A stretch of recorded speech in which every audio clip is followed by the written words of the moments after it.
Oh no.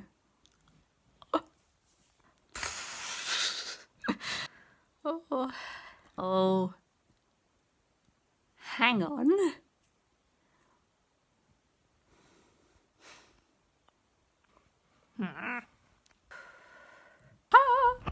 I was right. No, no, no. Yes, Adrian, you wonder. Go, go.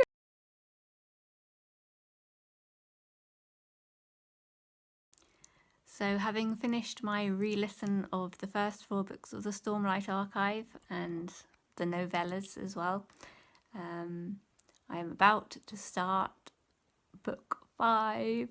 I am so excited. Let's see how it goes. Ah! I keep thinking people are going to die! When Shallan sees Adolin, lashed upwards in the sky on the Rashadium, flying in the air, sitting there all grinning and so happy, and you just think, oh, that's a perfect moment, something is about to happen, and then boom, attack. And I really thought Adolin was about to die, and yes, I'm on tender hooks all the time. It's like it feels like Harry Potter, when we were reading them for the first time and wondering who was going to die, and then when Mr. Weasley was attacked by the snake, and will it be him who dies, and all those false flags. And then it doesn't help that Kaladin seems to be saying goodbye to everyone in Eurotheru before he goes with the Zeth. But is Azamir about to be attacked? I am very glad that Wit realised that some of his memory was missing from those few minutes. I have a thing about memory, and it's really important to me, so that was stressful, him not realising that something was wrong. So it's good that he now knows at least that there's something up. Ha! Turns out everywhere is about to be attacked. So since my last video to you, it's slowed down quite a bit. Out of the 10 days that the book is divided into, days 2, 3, 4, and to some extent 5, yes, it's just a lot slower. And I was never interested, well, the thing I was least interested in was always the ghost bloods. They just always seemed quite random. I wasn't interested in Marays or Eotil or Thydecarve, because they just seem quite random, and don't know how they fit, or it's the bigger part of the Cosmere, but it's less the fantasy side. It's more of the sci-fi side, off-world, if you know what I mean. And then Adolin in Azamir. At first, it didn't pull me through much, because Adolin was really the only person there that we were interested. I mean, it does build, and I have been pulled in more with Yonagon and I've forgotten the names of the Azamir commander and his son. But yes, that's recently got a bit more interesting. We know that that the reinforcements aren't going to make it. And I was always, throughout everything, it just seems to be the whole book, I've been worried about Adolin dying for some reason, because I keep thinking, there have been several moments where I thought he was going to die. I don't want him to die, but it just seems like maybe him and Shalana aren't ever going to see each other again. I've just got this feeling about...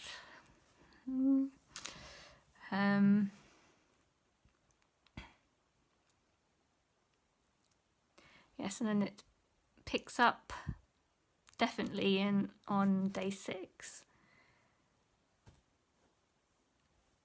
And I was right in one of my predictions that about Odium Teravangian, that it would come down, there would be a moment where he has to decide about Carbranth and whether the power or the vessel would be in control. But it seemed like Teravangian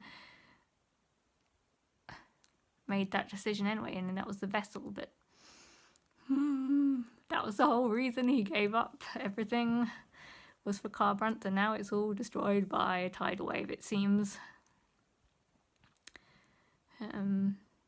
Cultivation doesn't seem to be very good. And I'm getting worried. Well, I was always a bit worried that Sigzil was going to die because... And it seems when Teft died, he just got to that place where he was in a really good place, and now it's all Sigzil. Oh, he's found his place as a leader and is feeling really good, so I'm really scared that he's going to be cut off. But yes, it's certainly picking up a lot, and I'm on day 7 now.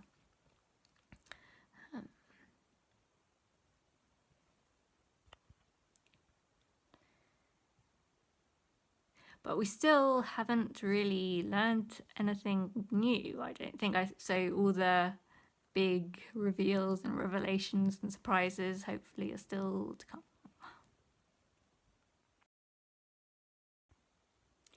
Well, Leighton is dead.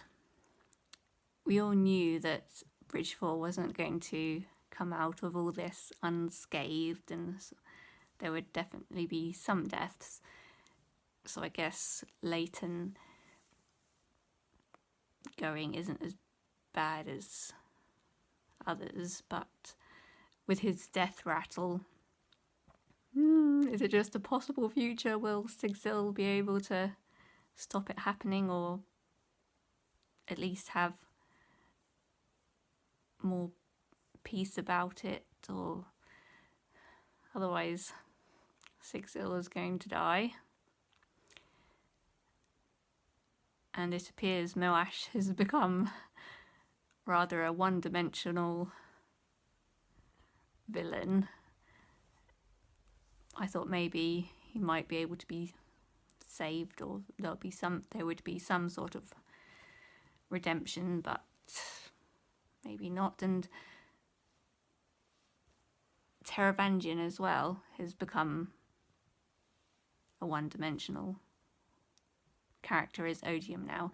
So I don't really see the point of why the vessel was changed from the original rays to Teravangian if they were just going to be basically the same evil character, because if Teravangian, the only thing he ever cared about was his family and Carbranth, and since he was willing to let all that be destroyed, then he's definitely turned into just evil territory without any nuance. Oh, that's the word I think I always pronounce wrongly, because obviously I haven't been around people for 20 years, but that's how I've always said it in my head, nuance.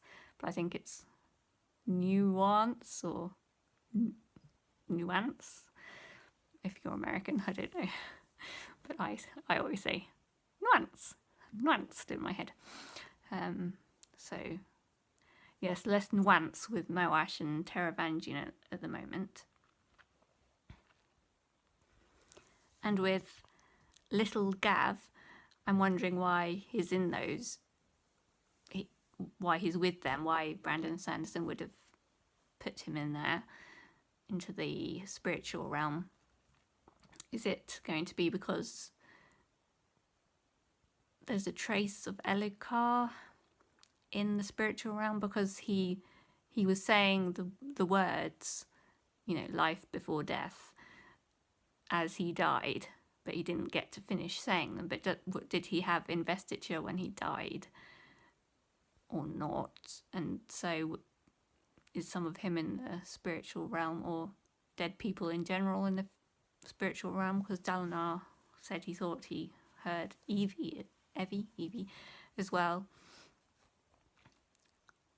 So I don't know if that little Gav being able to hear his dad maybe, and I don't know what's going to happen with that, or if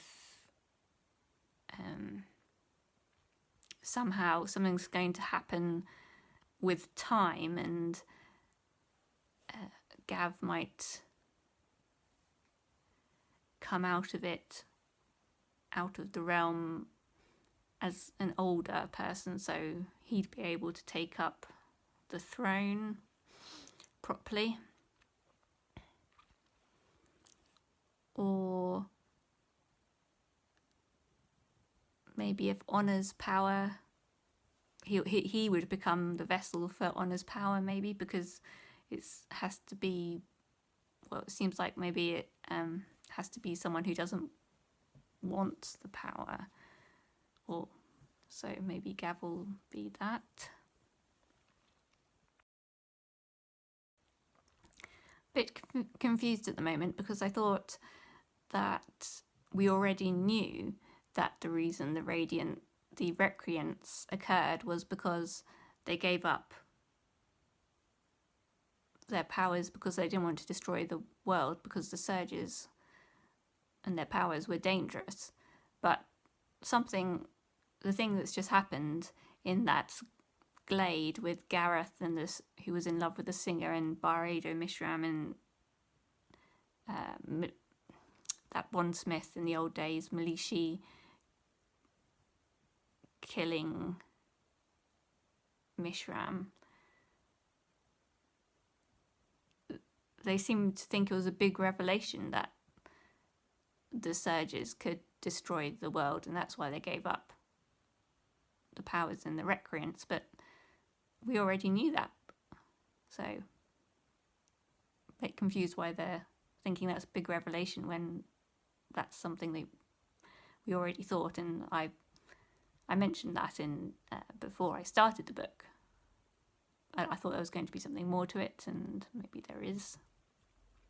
Yes. And Adolin's also missing half his leg at the moment. I don't know if all this danger with Adolin all the time is foreshadowing whether he is going to die, or whether it's distracting us from thinking about other people. And with all these exciting things happening, I do sort of groan whenever it turns back to Zeth's past chapters. So I want to know what's happening in the other stuff, but it's very hard to relate to Zeth or care about him, really. But I guess that's the point. But I can't find any interest in him too much, although the only thing I can relate to really with him is that when I was younger, I wanted, there to be one place with all the answers, to all your questions, and one thing you can trust, and then just you can relax and let that be your guide to things. And that's what he wants. He just wants to know all the answers and have someone in authority who he can follow, instead of having to work it all out yourself and follow your conscience and things like that. So Taln and Ash are now dead, but I'm not really sure with the heralds whether they're still immortal and go back to that what's it called? Braze. The planet where they go so they don't die, they're immortal. So I'm not sure if they've gone back there, and whether the other heralds,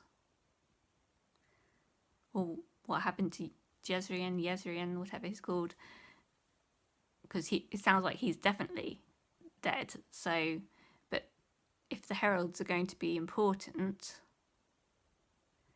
and that's sort of Kaladin's realm of helping the heralds.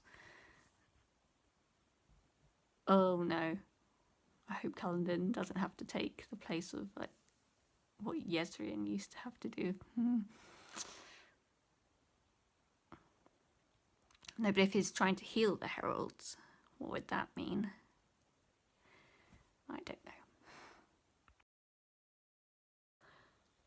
Shallan's mum was a herald.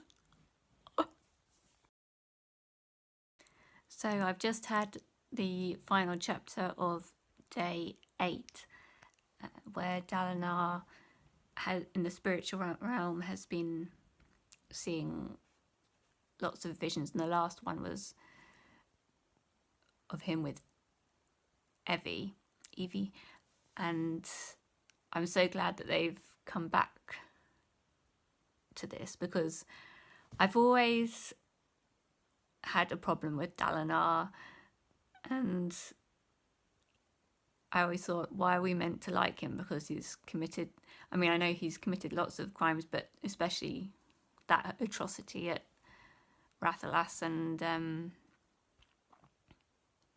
just unforgivable. And I've never been able to think how he could possibly think he could be redeemed, and he can't really ever, because he did it. Can't change that.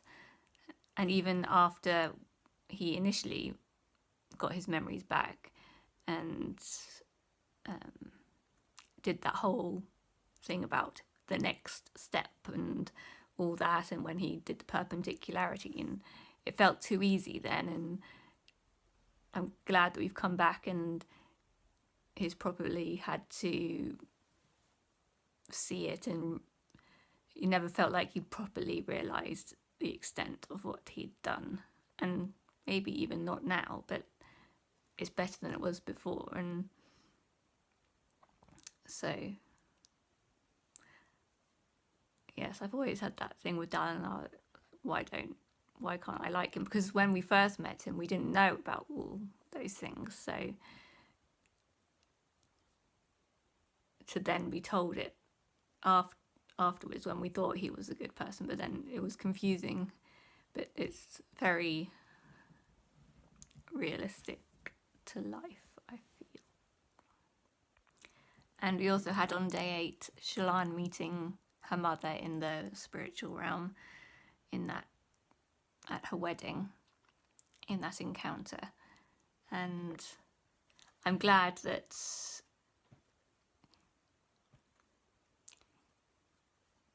even though she didn't have to forgive her, and I don't know how I feel about her actually forgiving her, but I'm glad that she'd said after that her mum would have to be watched, and made sure that she'd never hurt anyone again, because I think that's so important for anyone who's, no matter how people say they're sorry after they've done something horrific, that person's always a danger. And I think it's important to acknowledge that, and that other people are always safeguarded and kept safe from being hurt. So I liked that bit. Oh, and also I liked that even though Shallan's mum had obviously, as a herald, been tortured over such a long period of time, and was, like the other heralds, insane, but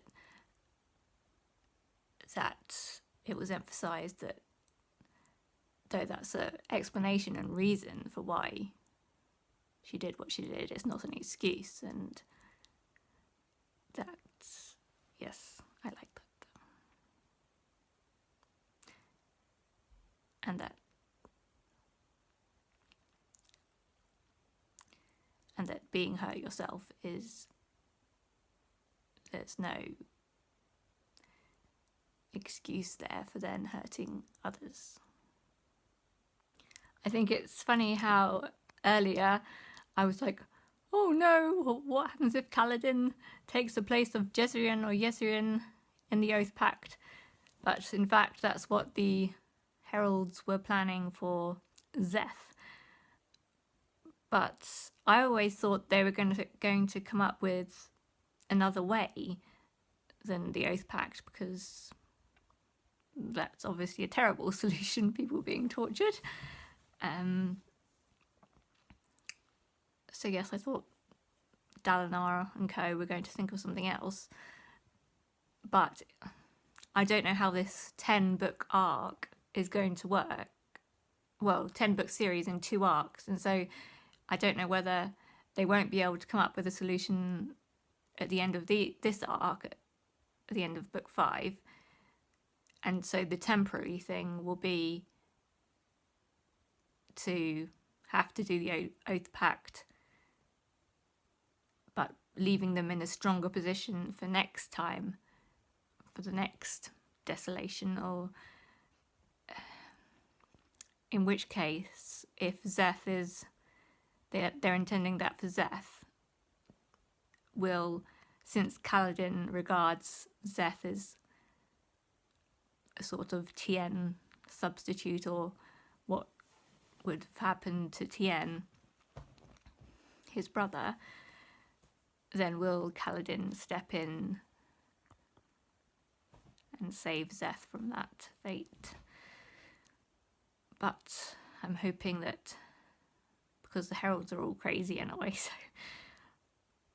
I'm thinking that the Oath Pact isn't going to happen anyway, but who knows?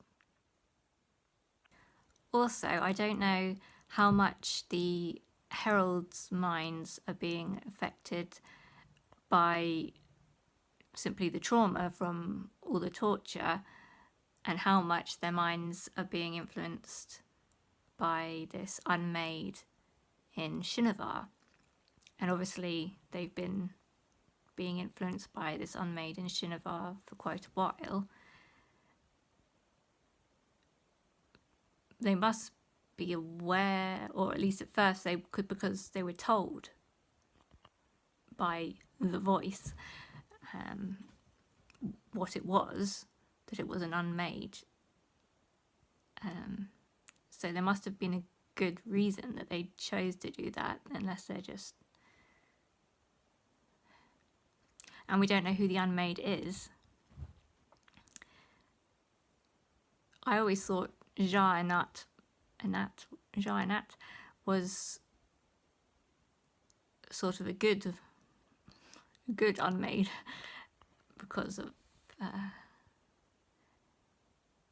the enlightened spren that she sent. But it seems that the unmade in Shinovar is one that corrupts spren or experiments with them, because of, we've just learned about the spren that were nailed against the wall in the cave where Szeth found the unmade. So that seems to point to Anat, but is there another one that we don't know about? I don't know. So Rissyn happened to bump into Wit in the tower, which is how we now know that Wit is a Dawn Shard. So I'm very glad I listened to the novella Dawn Shard, so that I understand that and what happened with Rissyn and the Sleepless. But that encounter, nothing yet has happened from it, but it seemed solely so that we as the audience find out that Wit is a Dawn Shard without any of the other characters finding out, because they met and they were just, and then it was just, we could never meet again, and that was it. So that was all there was to it. I don't know if that will come into play this arc of the series or the next story arc. So, on to day 9.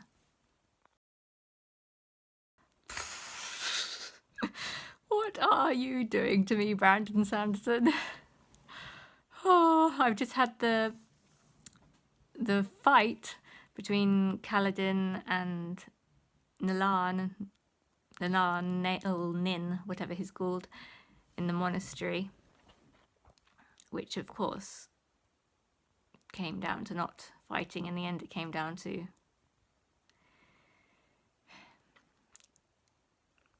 getting to Nail and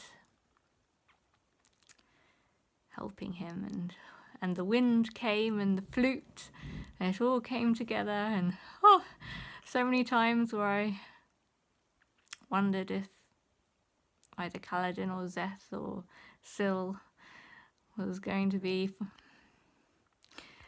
deaded. And there were things early on in the fight when Kaladin was still using the spear.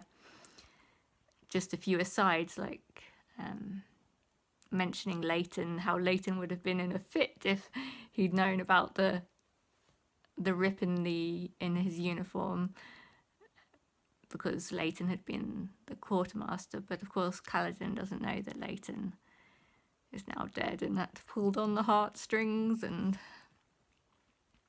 mentioned that Sigzil hadn't had a chance to test the armour yet, and that, is Sigzil going to die and will never have a chance to test the armour, and all his careful calculations and just his character. But Kaladin did it, so now they have Nail. But yes, it looks like the Oath Pact may not be going to come into it at all, because Jezrian's dead. Ishar's as good as, Nail says. So that was big and exciting and nail biting.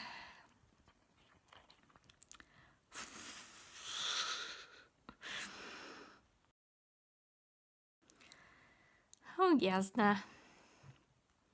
Just had the Odium Fen Yasna debate thing. I think Brandon Sanderson has done Yasna's character dirty, because I think she would have been better than that.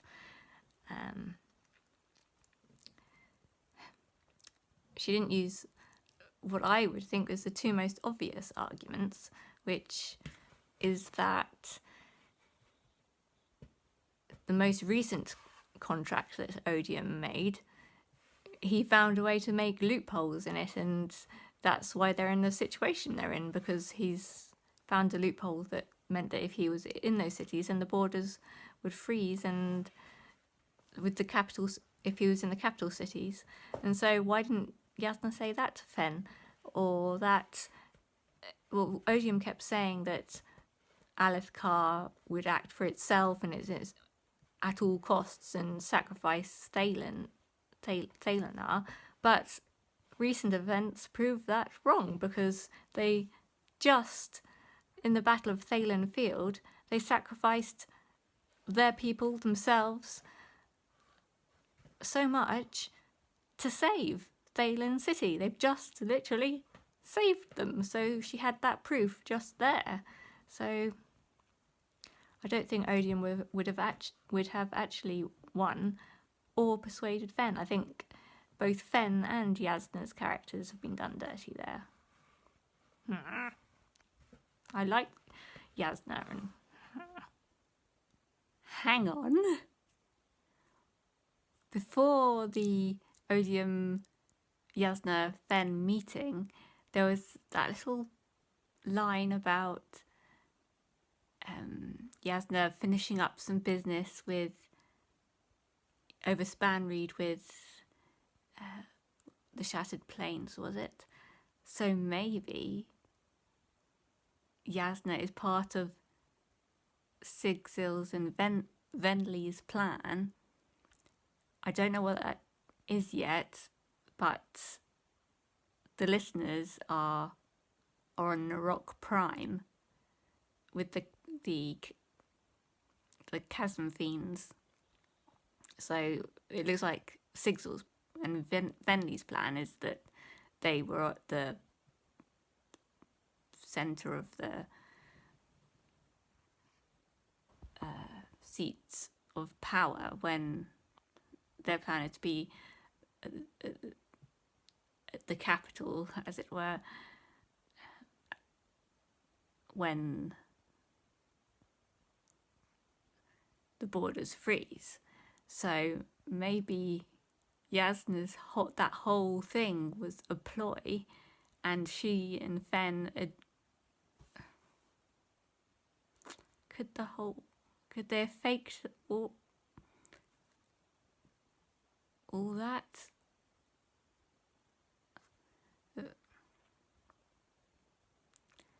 But Fen has signed a contract with Odium. So, but they are still, Yasna and Fen are still at the capital city. So I wonder if they found a loophole, if Yasna found a loophole, or if Fen was persuaded by Odium, but she doesn't seem like the kind of person who would be. So maybe they're both, I don't know whether they're both in on the ploy or just Yasna is, or I'm totally wrong and neither of them are.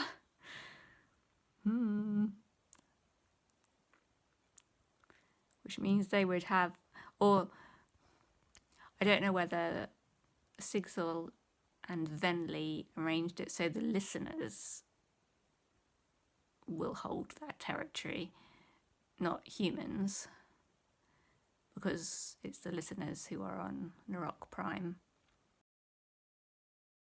Oh, I had tears welling up there when I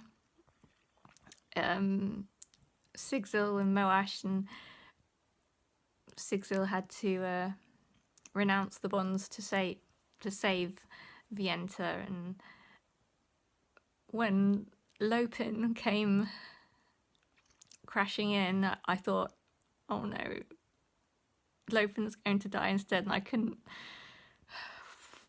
handle that. I would be too upset. And then all Bridge 4, and then Moash walked away, and so they're all alive apart from, obviously, Vienta is a Deadeye now, but we think maybe that given Maya, that might be able to be healed. So, but obviously Sigzil's in a lot of pain from losing that bond, but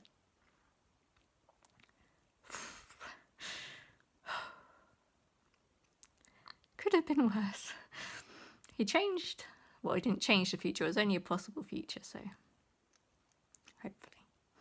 hopefully he still won't die by Moash's hand. So I'd wondered if it wasn't actually an unmade in Shinovar, and it wasn't.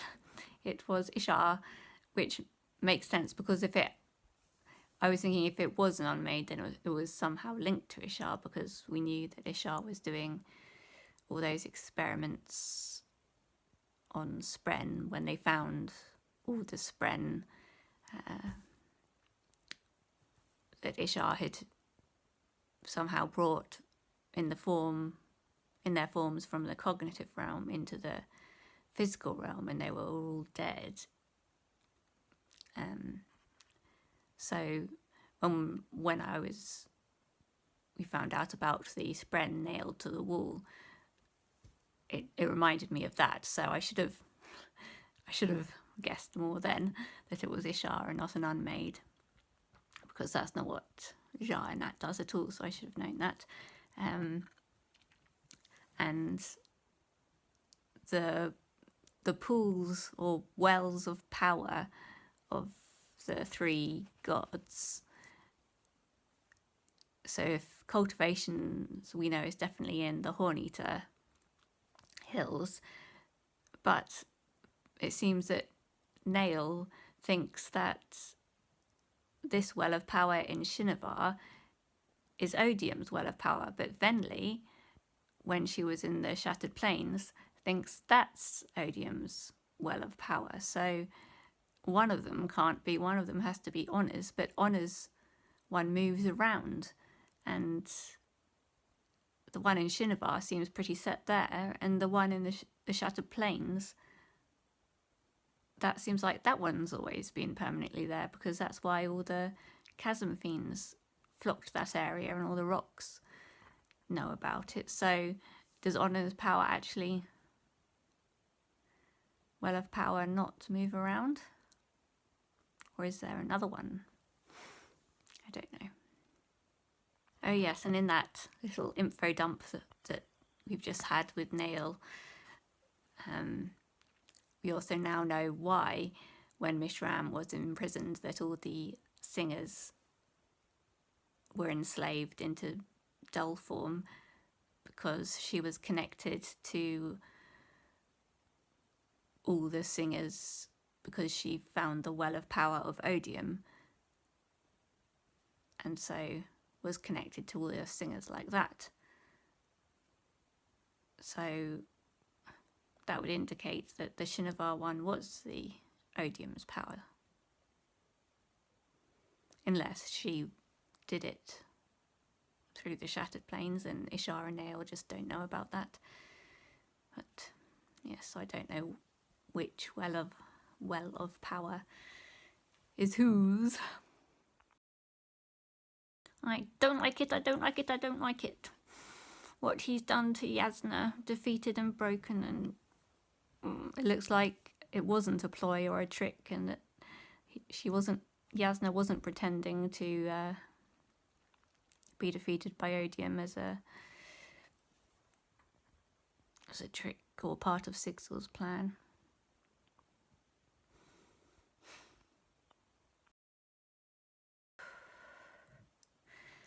Well, Adolin is now in the bunker with Yonagon and that lot, so temporarily safe. I had my fingers crossed, both fingers crossed, all throughout that last brutal, in the pike wall with the shield, and I just really didn't want to die. I love Adolin, but I wonder, because they went on about that phrase, as long as the Emperor is on the throne, Azimir stands. So I wonder if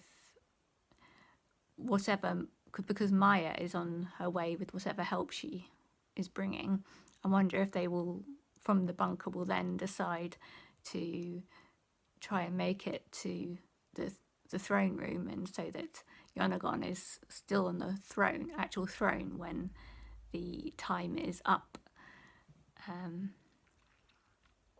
I just don't want Adolin to die, especially, as he says, before he gets to reconcile with his father. So I'm at the beginning of day 10 now. It's all going to be all go.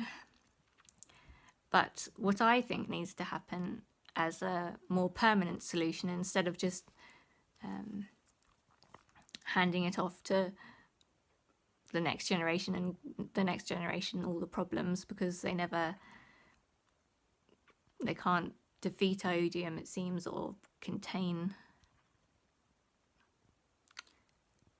Well, I mean, they can't think of a permanent solution, because it's all just been heralds and stuff holding it off, dealing with the problem. What I think should happen is Dalinar needs to find a way because he's a bondsmith, of uniting the different shards, as in all the gods. So whether that's Honor and Odium and all the other gods in the Cosmere, the shards in the Cosmere, but to become one, like they were before in Adenalsium or something. But that way they would have all the different facets, so it would become a more complete being. So and if love is in there, but they said that one had been destroyed, but that's the one they need if they were to unite all the shards, all the gods into one. I don't know if that's the solution or not, but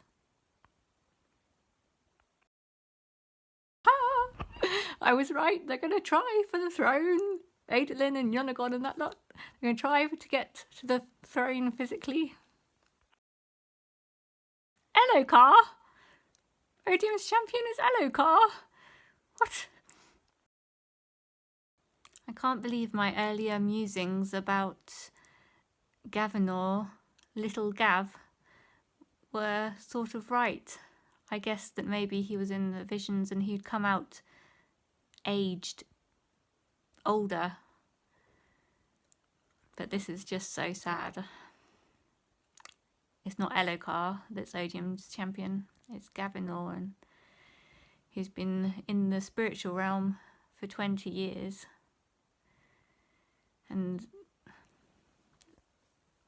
so he's older, but he's been trained to hate Dalinar. Yes, Adolin, you wonder. Go, go, go, go, go. Go, Maya, go, Adolin. Yes, yes. Adolin held Azamir, and the listeners hold Narok Prime. Just don't know what's going to happen with Dalinar and Gav and Szeth and Kaladin. So we've had the happy bits.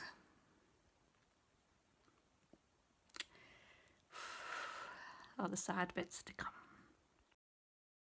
So when I was reflecting earlier on what I thought they should do as a solution, I said about how Dalinar should join the different shards, the different gods.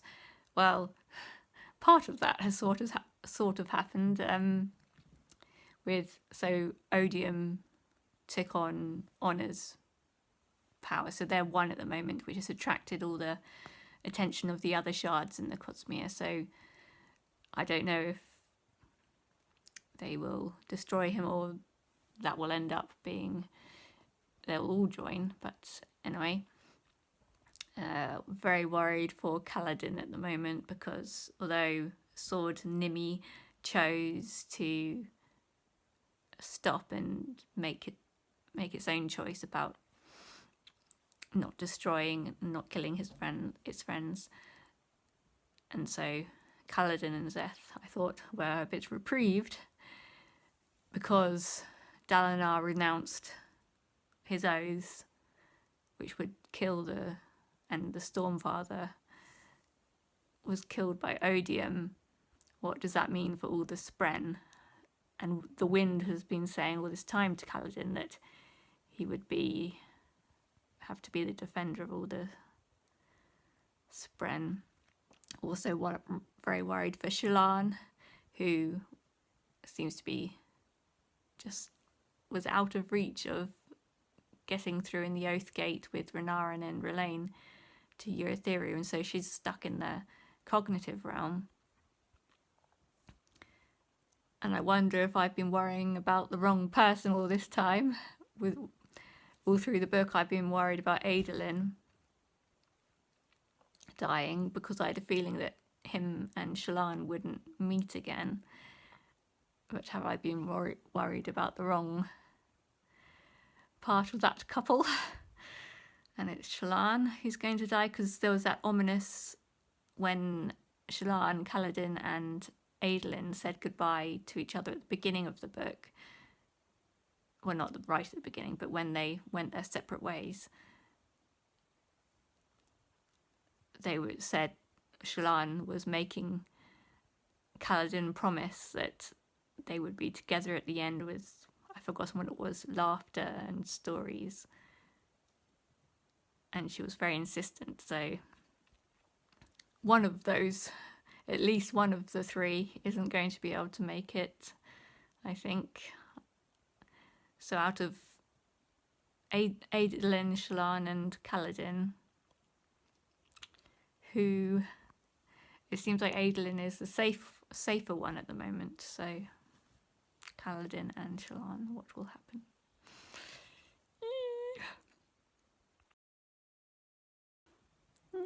No. Kaladin, no. Oh, I hate being right this time. Kaladin has taken Jezrien's place in the Oath Pact.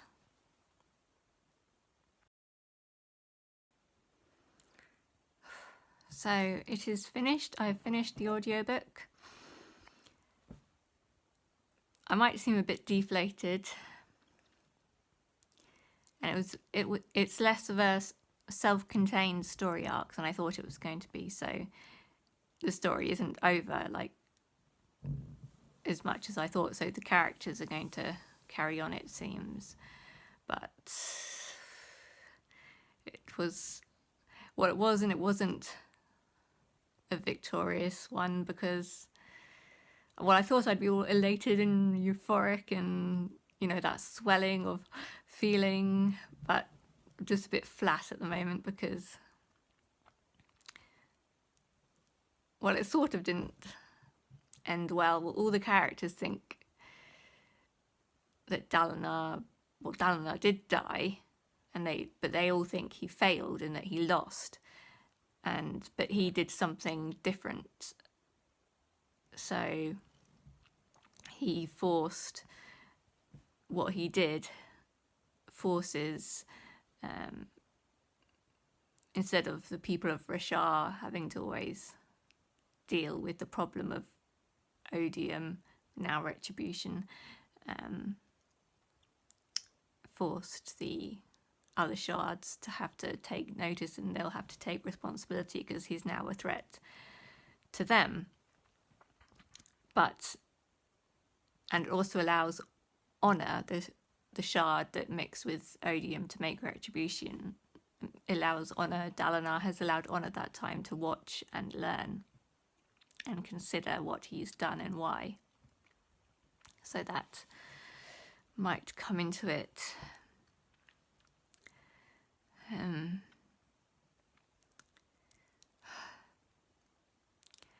And the Oath Pact, I didn't want to be right that it was going to be a sort of temporary solution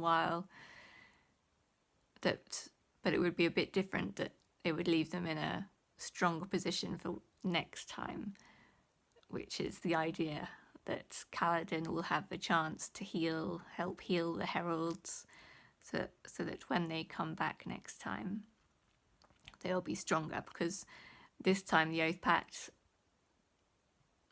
all the heralds, which now Kaladin is one of,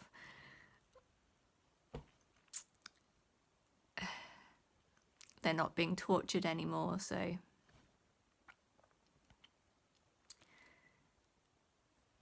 their minds have been taken to a different place, so they can heal. Although obviously the Oath Pact this time isn't containing odium or retribution, it just saved the Spren. It's a pretty big deal. But Kaladin, in the physical realm, obviously his body died, but he's immortal now. But it's not the same, is it? There's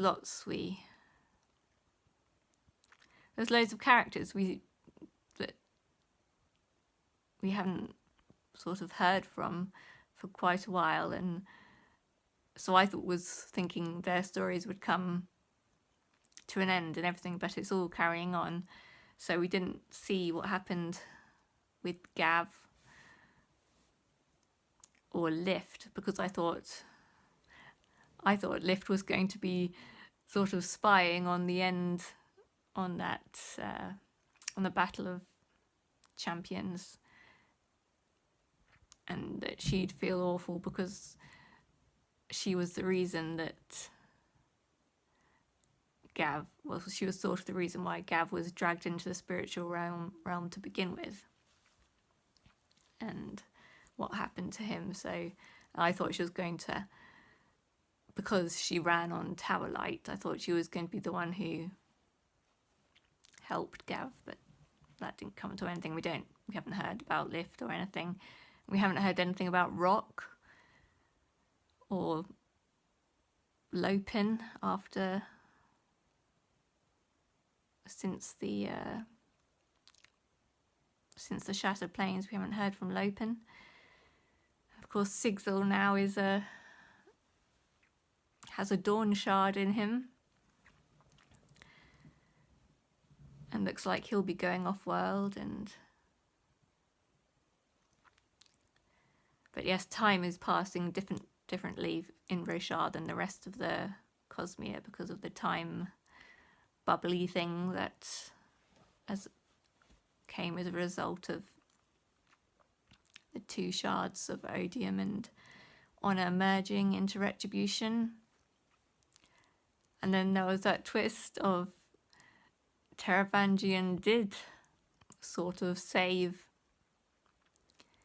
Kharbranth, but not the physical Kharbranth, but he saved the people, and so they're now in the spiritual realm, and they don't know what's happened. They just think they're living in Kharbranth still because it's a vision.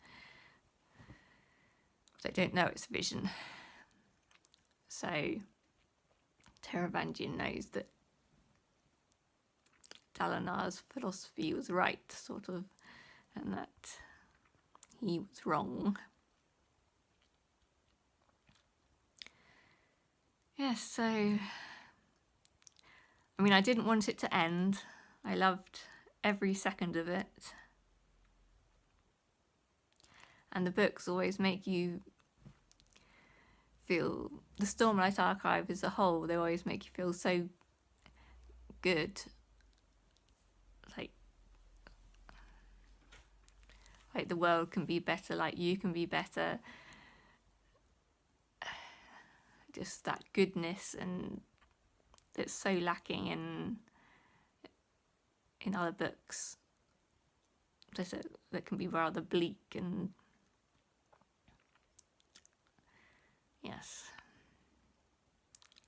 it is the end for now, but I don't know how long it will be before we're going to get books 6 to 10 of the Stormlight Archive, but there is hope, even though all the characters are in darkness. And is Shallan pregnant? Is that why she put her hand on her stomach? But she's trapped in Shadesmar in the cognitive realm, apart from Adolin, so they're all separate. Adolin, Shallan, and Kaladin. And Adolin looks like he's stuck without half of one of his legs, because there's no Stormlight anymore, because the Stormfather is gone. So all their powers are gone, apart from in the tower. But yes, Dalinar, unknown to them, has given them a chance. And there's the Unoathed now with Adolin, with all the dead eyes. Oh, so much to think about and mull over. So I'm a bit deflated, but very glad of the experience, and I enjoyed it very much. So Wind and Truth, the audiobook I've just listened to, is the 5th book in the Stormlight Archive.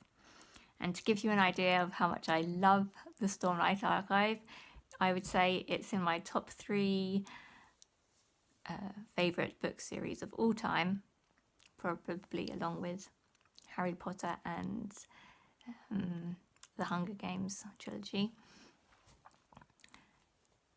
and ranked within the 5 books of the Stormlight Archive, my favourite would probably be Way of Kings, then equal Words of Radiance and The Rhythm of War. I know lots of people aren't so keen on The Rhythm of War, but I really love it. I really love Nirvani and all that stuff. And then after that, probably equal Oathbringer and this latest one, Wind and Truth.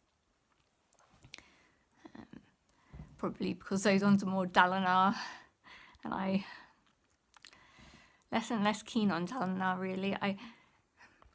In the end, he was saying that, well, if he can be redeemed, anyone can be redeemed, but I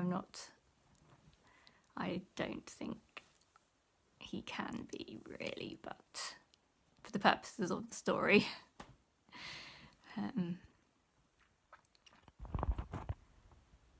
Yes, I don't think what he did was forgivable, but